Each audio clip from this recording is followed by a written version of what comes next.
Eu sou o Dr. Lucas Lopes, apresentador do programa Fala Doctor. Quero perguntar algo para você. Você tem dor de cabeça diária?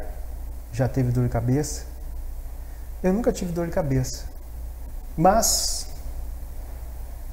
será que alguma coisa está acontecendo comigo ou não?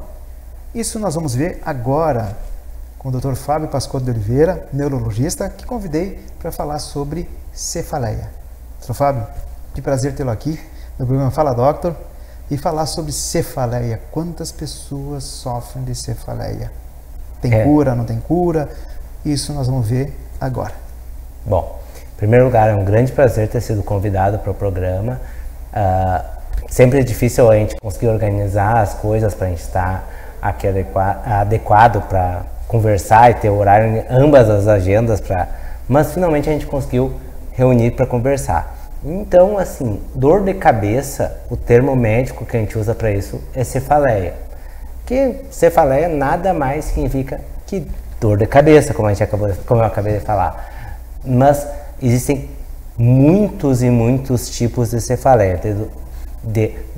Uma dor de cabeça simples, que acaba nem doendo tanto, sendo mais um incômodo, por uma dor que é insuportável, que pode levar ao suicídio, que inclusive tem tipos de cefaleia que são apelidados de cefaleia do suicida, que a gente tem e são vários tipos, muitos e muitos tipos de cefaleia, mais de 100 tipos de cefaleia. Então, o termo cefaleia para nós, neurologistas, não significa muita coisa, a gente gosta de classificar entre essas síndromes. Qual é qual, se é uma enxaqueca, se é uma cefaleia tensional. Tem pessoas que são afortunadas, como o Dr. Douglas, que nunca tem dor de cabeça, que jamais tem. Isso é uma exceção, entre 1 a cada 10 ou 2 a cada 10 pessoas nunca tem dor de cabeça. Essa pessoa é um afortunado, mas é uma pessoa que a gente sempre tem que ficar muito de olho, que quando aparece a primeira dor de cabeça pode ser sinal que tem uma doença mais grave. Então, a gente não tem que investigar sempre a dor de cabeça, até pela prevalência. É muito frequente pessoas terem dor de cabeça, mas tem algumas dores de cabeça que a gente é obrigado a olhar com mais carinho, vamos dizer assim. Às vezes fazer ressonância, às vezes até fazer um exame de punção lombar, que é colocar uma agulha nas costas para tirar o líquido da espinha para ver se não tem uma infecção. Então, tem coisas que me fazem pensar que pode ter alguma coisa por trás desse problema. O que são coisas que me fazem pensar que tem alguma coisa por trás desse problema? Paciente que tem dor de cabeça muito frequente. Não, tem dor de cabeça mais que 15 vezes por mês. Isso aí tem que dar uma olhada. Tem sintomas neurológicos associados, às vezes paralisa uma perna, fica com desequilíbrio. Pessoas que nunca tiveram dor de cabeça começaram a ter. Pessoas que começam a ter vômitos em jato, que a gente chama quando tem dor de cabeça, que pode ser um sinal de hipertensão intracraniana. Então, várias coisas me fazem pensar em quando eu tenho que investigar. Mas entre as cefaleias existem a enxaqueca, que tem uma frequência muito grande, que é aquela dor que lateja, que pulsa como um coração batendo na cabeça. Essa dor normalmente piora com barulho, piora com luz, costuma ter ânsia de vômito. É uma cefaleia que eu tenho 2 tipos de tratamento. Um tratamento que é profilático, que eu dou um remédio todo dia para a pessoa parar de ter dores. Isso eu faço quando a pessoa tem muita dor de cabeça, quando tem mais de 4 vezes por mês, e sabe que essa é uma dor de cabeça muito diferente e é muito frequente em mulher, e às vezes tem a ver com o uso de anticoncepcional, e ela é diferente em que sentido? Tem pessoas que têm uma dor leve e tem pessoas que têm uma dor incapacitante. Então, pessoas que têm uma dor incapacitante, eu sempre tenho que dar um tratamento mais vigoroso. E tem pessoas que acham que toda dor de cabeça é igual e acabam tratando como se tudo fosse a mesma coisa. E não é.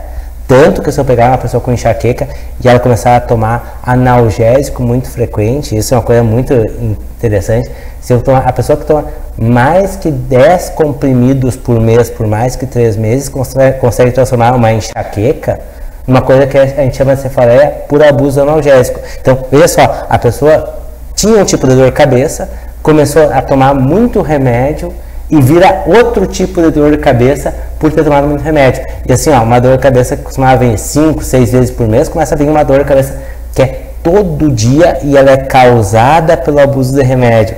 Então é uma coisa que acaba sendo um espectro de uma mesma doença, para vocês verem como a coisa vai mudando. Somatiza? Não é que somatiza, vamos dizer assim, o corpo se acostuma a ter remédio na corrente sanguínea, e daí quando começa a reduzir o nível de remédio, começa a mandar dor. Sim. Então, a resposta dele é essa. Dá mais dor. Então, assim, se torna uma dor mais aguda ainda do que a anterior. A pessoa que faz essa cefaleia por abuso analgésico, normalmente é aquela pessoa que tem uma dor de cabeça de vez em quando, começa a ter medo de ter dor de cabeça, acha que vai ter dor de cabeça, já vou tomar um analgésico, daí já toma outro. E daí toma mais que 10 comprimidos por mês, por mais que 3 meses consecutivos, e começa a ter uma dor pior ainda diária. E uma coisa isso é muito frequente, porque assim, ninguém quer ter dor. Ninguém quer ter dor. Então a pessoa vai lá, compra um remedinho, compra outro remedinho, e quando vê, transforma uma enxaqueca, que era uma coisa infrequente, que era uma dor que vinha 2, 3 vezes por mês, numa dor que é todo dia, insuportável, e é causada pelo próprio abuso analgésico. Então, é importante, quando tem uma cefaleia, pesquisar qual é o motivo dessa cefaleia, tentar investigar, até para não transformar um tipo de dor em outro. Sim. Relação cefaleia e hormônios. Assim, cefaleia, como eu falei, é dor de cabeça, então para nós não significa tanta coisa. Mas em termos de enxaqueca, a enxaqueca, que é aquela cefaleia que lateja, normalmente é temporal, ou seja, aqui do ladinho da cabeça, piora com barulho, piora com luz, dá ânsia de vômito. A enxaqueca tem uma relação muito forte com o hormônio feminino. Tanto assim, tem mulheres que têm enxaqueca apenas no período menstrual, e tem mulheres também que, quando usam o hormônio feminino, intensificam suas dores. Então, e a gente sabe que a enxaqueca tem 2 tipos. Tem a enxaqueca sem aura e a enxaqueca com aura. A aura é um sintoma neurológico que vem de 5 minutos até 1 hora antes da enxaqueca, e a pessoa normalmente tem algumas alterações visuais, às vezes perde um campo visual, para de enxergar de um lado, às vezes vê umas estrelinhas piscando amarelas antes de começar a dor, às vezes, e essa enxaqueca com aura, quando se usa anticoncepcional, aumenta o risco de ter um AVC, de ter um derrame, por ter enxaqueca com aura usando anticoncepcional. Tanto que assim, a mulher que tem mais de 30 anos, é tabagista e usa anticoncepcional e tem essa enxaqueca com aura, se fala em aumentar o risco de ter um AVC em mais de 14 vezes. Boa. É muito. É muito. Então, assim, uma das coisas que a gente sempre tem que ver nessa questão, quando a gente vê uma enxaqueca, tá usando hormônio, é uma enxaqueca com aura, até para definir se pode ficar usando. Sim. Porque assim, um AVC, um derrame, pode deixar em cima de uma maca o resto da vida, em cima de uma cama o resto da vida, às vezes. Exatamente. E que vem de uma enxaqueca. Uma enxaqueca, que é um tipo de cefaleia. Sim, que é um tipo de cefaleia. Outros tipos de cefaleia? Existe aquela cefaleia tipo tensão, ou cefaleia tensional, que é aquela dor em peso, que normalmente em toda a cabeça, que a gente chama de holocraniana, que é aquela dor que o pessoal acha mais, minha dorzinha normal, que é aquela dor no final do dia, quando está cansado, quando está estressado. Esse é o tipo de cefaleia mais frequente. Normalmente ela é uma dor mais chata que dolorosa. É mais um incômodo, sabe? Essa aí normalmente um analgésico simples resolve, mas tem pessoas que também tem muito frequente e merecem ter um tratamento profilático. Tomar um remédio todo dia para evitar de vir as dores. Tá? Sempre que a gente fala em cefaleia, a gente tem 2 tipos de tratamento. O tratamento profilático, que é tomar um remédio todo dia para evitar dela vir. Ou seja, quando a gente dá um profilático, a gente pensa em reduzir em 50% a frequência e a intensidade da dor. E a gente tem um tratamento que a gente chama de abortivo. É quando vem a dor, dar um remédio muito bom, muito forte, muito bom para a dor sumir. Então, a gente sempre tem que pensar nesses 2 espectros. Porque assim, quando a gente fala em cefaleia, a gente pensa, é uma dorzinha de cabeça. É verdade? Pode ser. Mas tem gente que tem essa dor de cabeça da hora que acorda, a hora que vai dormir, 30 dias por mês. Então, a gente dá um profilático que diminui em mais de 50% da dor, é um grande negócio. E eu já falei para vocês daquela situação do cefaleia por abuso analgésico. Se a pessoa que tem cefaleia muito frequente começa a tomar muito remédio, vira outro tipo de dor. Claro, sim. Relação, dor de cabeça e álcool. Existe dor de cabeça simplesmente pelo álcool. Tem pessoas que bebem e vão ter dor de cabeça no outro dia, até porque aumenta o risco de enxaqueca. Às vezes a pessoa abusa no álcool e faz a apneia noturna, começa a roncar de noite, faz uma hipóxia e no outro dia acorda com cefaleia. Pode dar enxaqueca, pode dar cefaleia de hipotensão. O álcool também é comum em desencadear uma cefaleia em quem tem a predisposição, uma cefaleia que a gente chama de cefaleia em salvas. A cefaleia em salvas é uma dor muito infrequente, mas ela é importante falar porque ela é muito rara e tem até médicos que desconhecem, e ela às vezes pode ser desencadeada pelo álcool. Ela é uma dor assim, ó, ela é difícil de não reconhecer quando a gente conhece. A pessoa tem uma dor muito, muito forte em volta do olho, dura de 15 a 180 minutos. É a pior dor da vida, a pessoa começa a agitar, começa a correr, às vezes a pessoa bate com a cabeça na parede para ver se a dor para, e daí em 180 minutos ela passa como se fosse mágica, para depois voltar depois. E ela dura um tempo e normalmente, às vezes fica um ano sem aparecer, e às vezes passa um ano, ela volta mais ou menos na mesma época do outro ano. Essa também, quando a pessoa tem essa cefaleia em salvas, quando bebe pode desencadear uma salva. E essa é a cefaleia que eu falei para vocês no início, que é a cefaleia do suicida. Tem gente que se mata de tanta dor. Eu nunca vou esquecer a primeira cefaleia em salva que eu vi num paciente internado no hospital. Me chamaram para mim ver o paciente. Eu entrei no quarto, o paciente estava em cima da maca, em pé.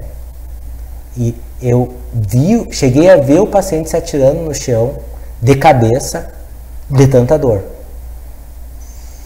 Então, como eu falei, cefaleias tem todo um espectro de uma cefaleia incrivelmente leve, que é mais um incômodo, de uma cefaleia que a pessoa cogita o suicídio.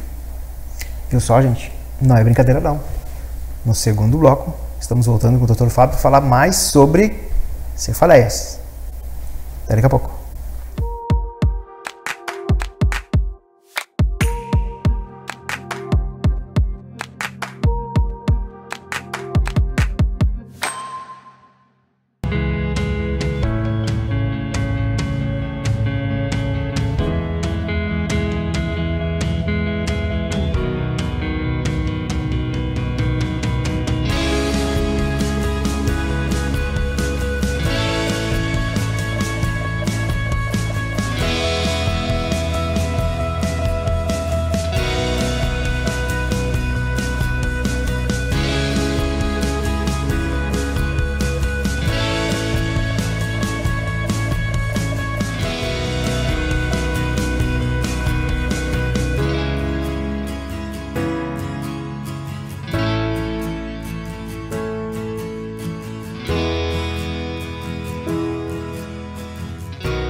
Voltamos então ao segundo bloco, falando sobre cefaleia, enxaqueca, né?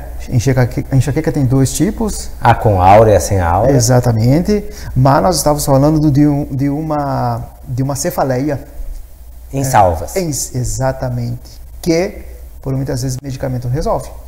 A cefaleia em salvas é uma coisa infrequente, mas assim, a pessoa que tem uma dor absurda, uma dor horrorosa. E um dos tratamentos que a gente usa na fase aguda, inclusive, é tão diferente esse tipo de dor que o tratamento é dar oxigênio em dose alta por máscara. E é uma das coisas que resolve a dor. Então, cada tipo de dor de cabeça, a gente tem que conversar muito com o paciente, ter uma história clínica para mim saber qual é o melhor remédio. Porque, assim, às vezes, para o público leigo, quando fala dor de cabeça, é tudo a mesma coisa. Não. E cada tipo de dor de cabeça tem seu próprio tratamento. Tem tipos de dores de cabeça que eu tenho que dar oxigênio como tratamento, como eu falei para cefaleia em salvas. Tem dores de cabeça que eu tenho que dar remédio para convulsão para tratar a dor de cabeça. Então, e normalmente para mim definir o que é que tipo de dor de cabeça que tipo de cefaleia é sentar e conversar e fazer um bom exame físico. Porque enxaqueca não mostra em exame, cefaleia em salvas não mostra em exame, cefaleia de tensão não mostra em exame, neuralgia do trigêmeo não mostra em exame. Então, muitas vezes o exame, quando eu peço, é para descartar outra doença. Eu não espero ver a doença. O exame a ressonância, quando eu peço, é para descartar que tenha um tumor. Mas normalmente quando as cefaleias, o diagnóstico é muito mais pela clínica e pelo exame físico. De fato, pelo relato, pela anamnese, né, pelo relato do paciente falando como que acontece em tal situação, como estava dizendo, né, a relação do hormônio com a dor de cabeça, mas também quero perguntar a relação da dor de cabeça e a pressão alta. Essa é uma pergunta bem difícil, porque assim, a pressão alta é um mal silencioso. É uma coisa que a gente sabe que tem pessoas que têm a pressão sempre alta e já não vão ter sintoma nenhum. E o primeiro sintoma às vezes vai ser ter um infarto, ter um AVC. E então assim, o pico de pressão muitas vezes pode dar cefaleia. Uma pessoa que tem sempre uma pressão 12/8, 13/8, no dia que fizer 20/14, vai ter cefaleia, vai ter uma crise hipertensiva, vai ter cefaleia, vai ser uma cefaleia holocraniana. Mas aquela pessoa que está sempre com a pressão 20/14 pode não ter sintoma nenhum. Então, assim, a pessoa achar, eu não tenho nem dor de cabeça, então eu não tenho pressão alta. Não tem essa relação. Isso é uma coisa que o público em geral acredita que vai dar. Não, vai dar se tiver um pico de pressão. Se a pessoa que tem sempre uma pressão boa subir demais, vai dar. Mas a pessoa que está sempre hipertenso pode não ter sintoma nenhum até ser muito tarde. Sim. Alimentação e dor de cabeça, mito ou verdade? Para enxaqueca, que é essa cefaleia que lateja, piora com barulho, piora com luz, tem pessoas que um determinado alimento podem causar dor de cabeça. Então, as pessoas já falam, eu já tive paciente que me falou, comi jabuticaba e me deu enxaqueca, como eu sempre tenho. O que está escrito na literatura é que tem alguns alimentos que algumas pessoas têm uma tendência maior de ter enxaqueca quando a pessoa já tem enxaqueca.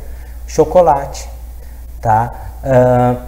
Salsicha, tá? Vinho tinto, tá? Essas são classicamente mais associadas à enxaqueca, tá? Mas cada pessoa tem o seu próprio ligador da cefaleia, vamos dizer assim. E outra coisa que a gente sempre recomenda é que a pessoa que tem enxaqueca não deve abusar de cafeína. Sabe que tem uma coisa bem interessante na cafeína? Que se vocês verem, muitos remédios para enxaqueca tem cafeína. Exato. Mas o abuso de cafeína também causa enxaqueca. E outro detalhe que é também interessante é que existe a enxaqueca que é só final de semana. Tem gente que todo final de semana vai ter enxaqueca.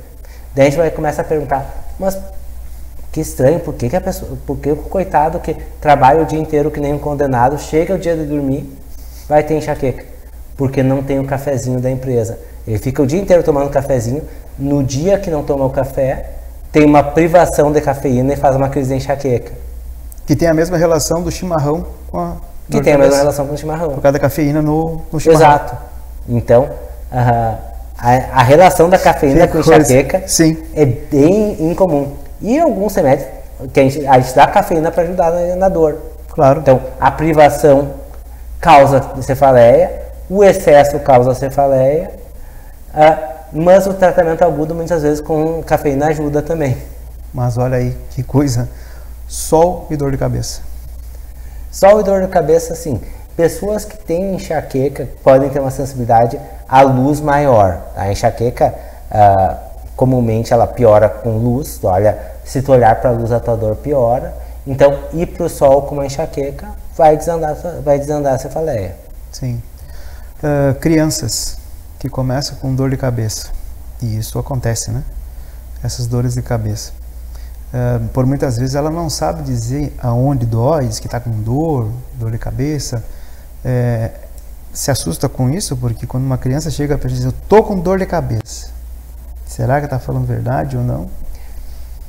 Criança, eu sempre acredito que é verdade quando é criança, tá? Certo. Primeira coisa, e porque, em geral, é uma coisa consistente. Normalmente as mães não levam na primeira vez que a criança se cefaleia.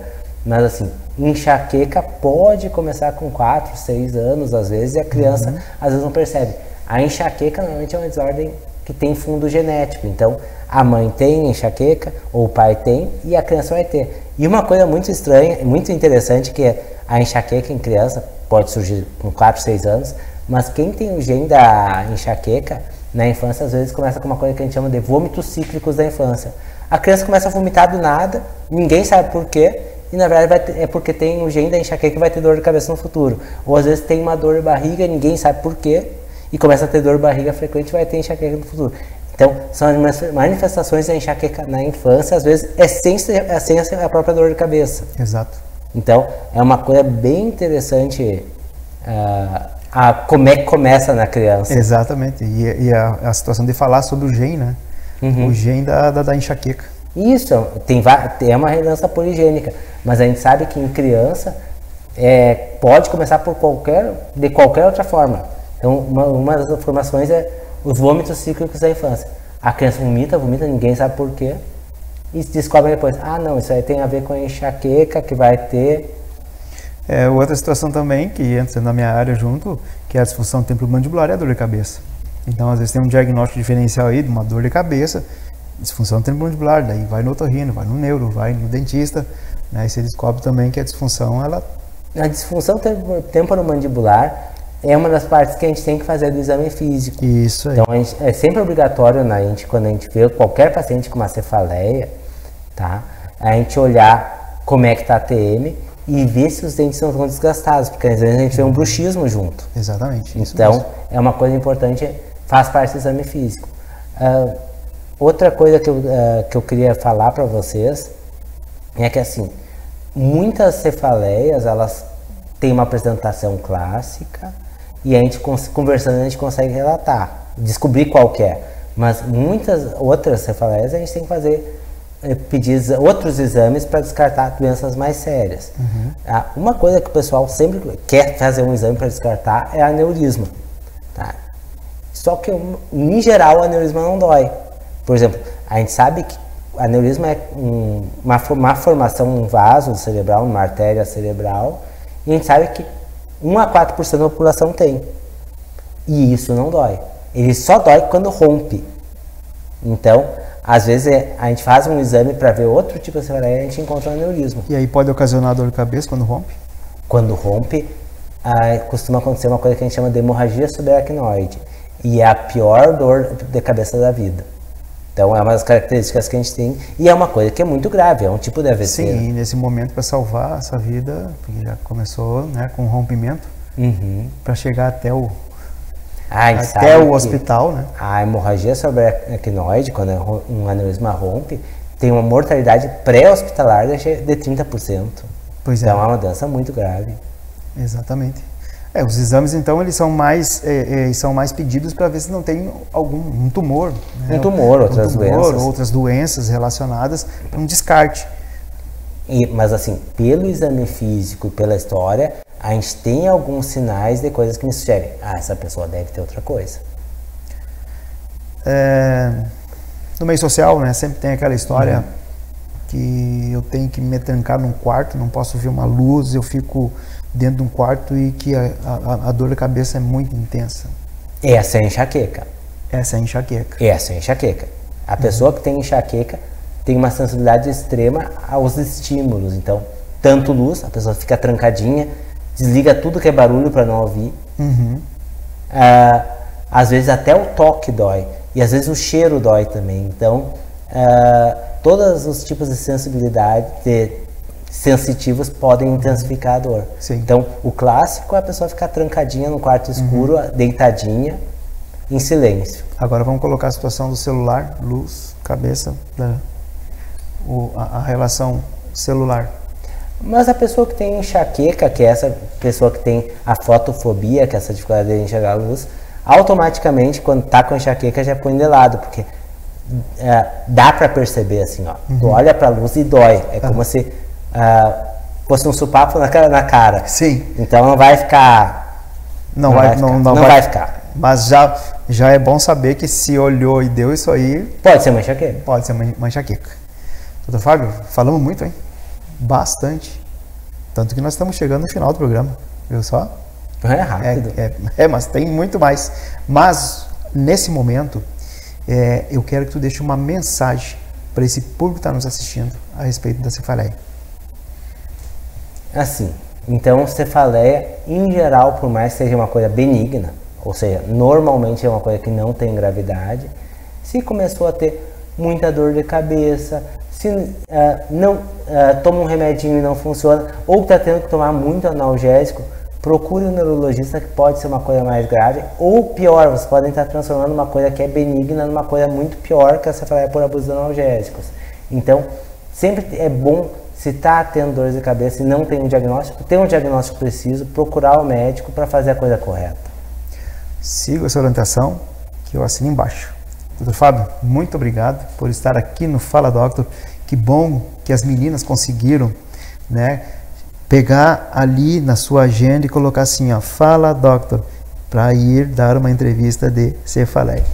Muito obrigado mais uma vez, tá? É um prazer estar aqui, sempre convidado. Muito obrigado. Tá? E para você que está nos escutando, nos assistindo, leva essas informações preciosas, não só para ti, mas comunique a todos. Cliquem ali, ó, no link e manda no WhatsApp, no Instagram, aonde vocês queiram. Quanto mais chegar essas informações preciosas, vocês estarão prevenindo e vocês por vezes estão salvando vidas. Aquele abraço.